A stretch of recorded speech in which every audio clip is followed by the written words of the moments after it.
right, hello everybody. Thank you so much for tuning in today, for supporting VIMS, and for attending our very first virtual Marine Science Day, supported by Dominion Energy. We are especially excited because we have attendees logged in from all over the world today. My name is Kaitlyn Clark. I'm a graduate student at VIMS, and I will be your host for this session. We are really happy to have marine scientist Jameson Gregg with us today to discuss his career path and his role at VIMS in the Multispecies Research Group. So welcome, Jameson. Thank you, Kaitlyn. So I arrived here at VIMS in 2008, and I arrived through applicable education, a series of internships, and networking. I cannot stress enough how important it is to apply yourself whenever you can and to maintain a good work ethic. You never know who is watching or who is listening and what good can come of applying yourself. Don't be afraid to get your hands dirty, ask a lot of questions, and remember, not all work has to be physically demanding. Work smart to work harder. Use the tools and technology around you to make your work better and more applicable. So my role as a marine scientist, senior with the Multispecies Research Group, basically, I'm in charge of coordinating the field and lab work and logistics behind 4 major ecosystem-based fishery monitoring surveys. So I'm just going to list those off, what they are real quick, and then we can hopefully get into some questions. So first, the NEMAP survey, which is the Northeast Area Monitoring and Assessment Program, is a nearshore coastal trawl survey that was established in 2007. That runs from North Carolina up to Massachusetts and focuses on data collection for multiple species. We chartered the commercial fishing vessel, the Darren R, for this survey. CHESMAP, which is the Chesapeake Bay Multi-Species Monitoring and Assessment Program, is also a trawl survey that was established in 2002 and is conducted in the main stem of the Chesapeake Bay. This survey was previously conducted on VIMS's research vessel Bay Eagle and has since been moved to the newly commissioned RV Virginia, which is seen on our awesome Marine Science Day shirts here. VASMAP, which is the Virginia Shark Monitoring and Assessment Program, is a bottom longline survey that was established in 1973. This is one of the world's longest operating shark surveys. It is conducted on VIMS research vessels in coastal Virginia waters. The COSPAN survey, which is the Cooperative Atlantic States Shark Pupping and Nursery Survey, is the juvenile counterpart to the VASMAP survey and is conducted in the lower Chesapeake Bay and the Eastern Shore Virginia estuaries. Data collection and population monitoring are conducted through tag and release procedures. And finally, the striped bass tagging and monitoring survey is a state and federally mandated survey that has been operating at VIMS since 1981. This focuses on the spawning stock of striped bass in the Rappahannock and James rivers, and data is collected through gill netting and electrofishing procedures. The shark survey definitely generates the most public interest, but our NEMAP trawl survey provides the most data. Lab work consists primarily of diet analysis and aging, though we have recently ventured into histology. Members of our group spend up to 120 days at sea or working on the water each year. And that's quite a bit. We try to space it out. Our group has 12 members, so we all kind of share that workload. The main output of our group is data, and the data from these surveys is used for various state and federal stock assessments. VIMS is not a fisheries management group, which is a common misconception, but we are a large data resource for the agencies that are making these management decisions. We have often collaborated with outside agencies, universities, and institutes on specific data requests and collections that have been used for many publications. I would like to thank our various funding sources, the Atlantic States Marine Fisheries Commission, Virginia Marine Resource Commission, and NOAA Fisheries. I would also like to thank some of our past funding sources, such as the Mid-Atlantic States Marine Fisheries Council and the Commercial Fisheries Research Foundation.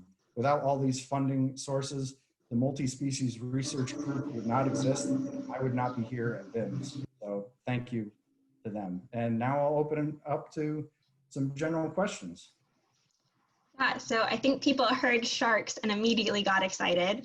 And I think this is a great way to start anyways. Someone asked, how did you decide that you wanted to work with sharks? And maybe with that, just how did you get interested in marine science and start that career path?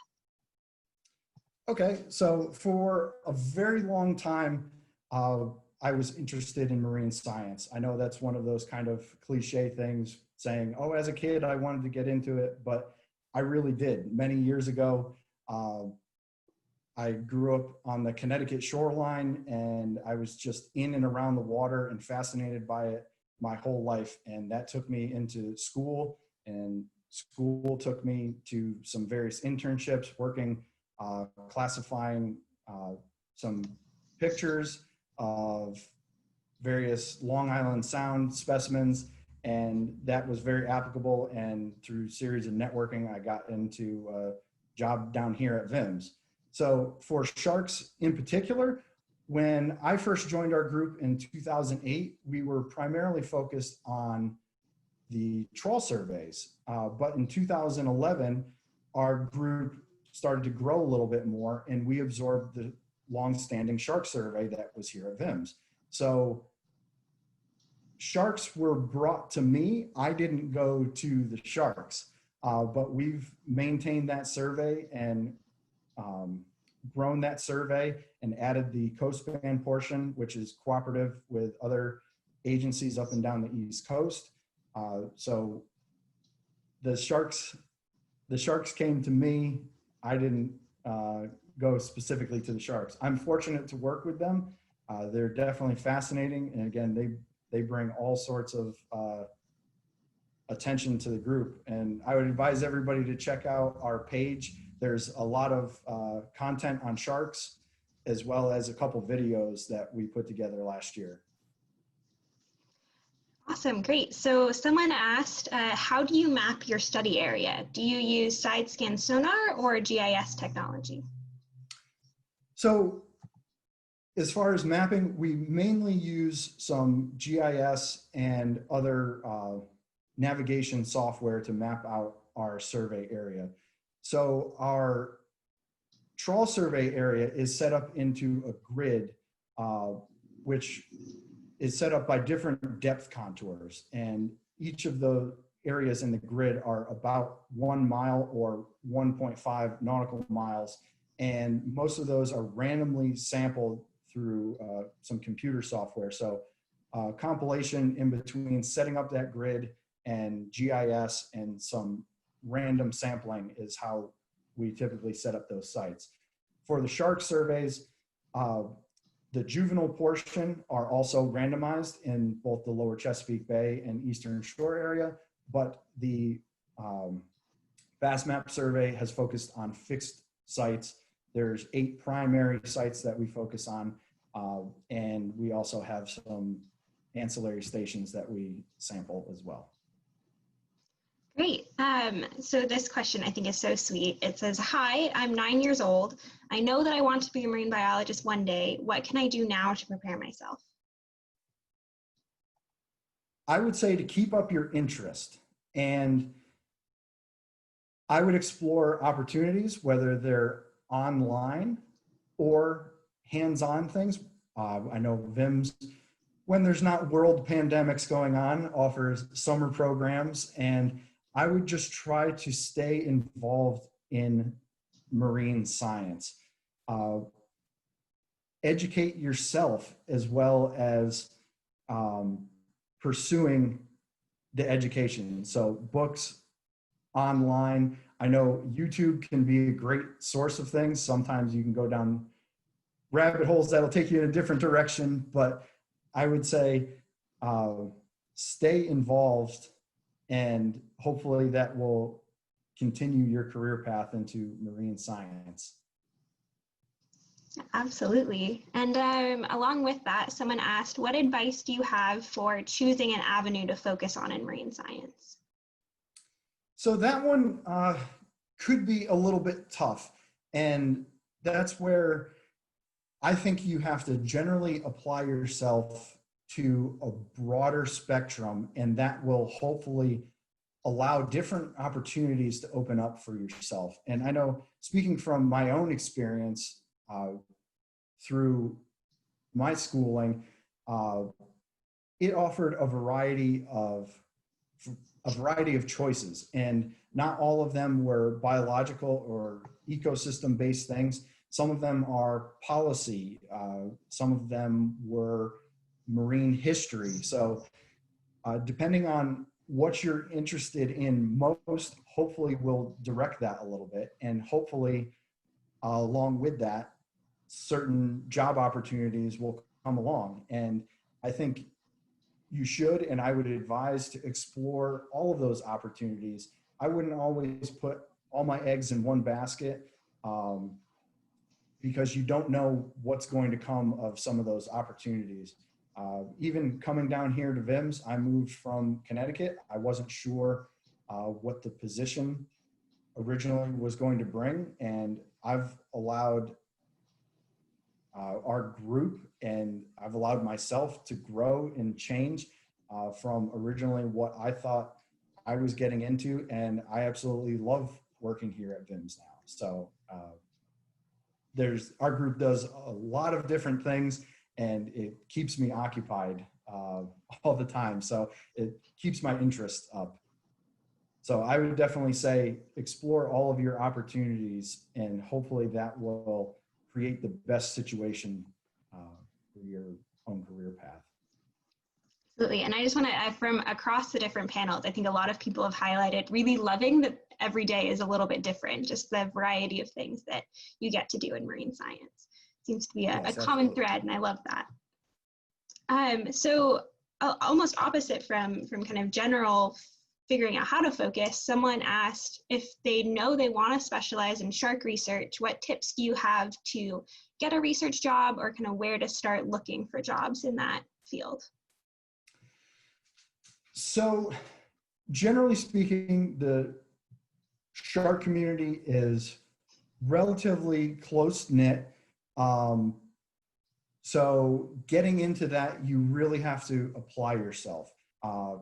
There's a lot of advertisement for sharks. You see a lot of flashy things, especially O-search that goes on in the media, great white shark tagging. It definitely creates a lot of interest. And because there's a lot of interest, there's a lot of people attracted to those jobs. So I would say during your schooling, focusing on elasmobranch research as a whole, not just sharks, can hopefully create some opportunities for yourself, and including in there all the skates, all the rays, and opening it up to a broad spectrum, and not just saying, I only want to work with sharks.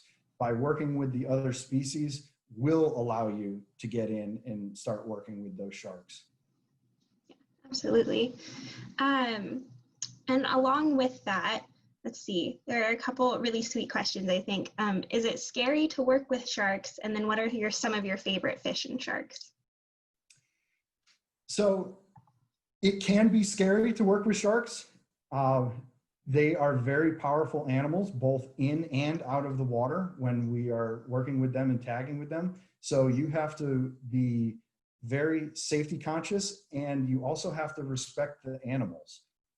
It's part of that where you can properly and efficiently work with them to get all the data collected and the shark tagged and released back to the water as quickly as possible, so the shark stays happy and you stay in one piece. So I definitely think it's respect. And what was the second portion of that question? Just what are some of your favorite fish and sharks? Some of my favorite fish, I love black sea bass. I think they're fascinating. They're very cool looking fish. And for the sharks, we work a lot with the sandbar sharks, and they're definitely the most abundant in the Virginia area. I would say that they're underrated as far as a lot of the sharks go. They can get quite large. They can get quite powerful. Some of the more docile sharks that we've encountered are some of the bigger, more scary ones that people think of, like the great whites Even bull sharks and the tiger sharks are often some of the most docile. The sandbar sharks have a lot of energy, so for the sharks, I would say the sandbar shark. Oh, perfect. That brings us right to the end of our session. I think that's a really fun place to stop regardless. So thank you so much for being here and for being a part of this and letting people ask you about your career path and your role at VIMS. And for all of our attendees around the world, thank you for tuning in. If you navigate back to the agenda page, you can access all of the other great virtual sessions and interviews that are going on today. And the homepage has an extensive collection of resources that you can go through as well. Thanks also to Dominion Energy, who's supporting this session. And again, to all of our attendees, we can't wait to have you on campus, but thank you so much for joining us here virtually while we're in this time. Thank you all and have a wonderful rest of your day. Thank you.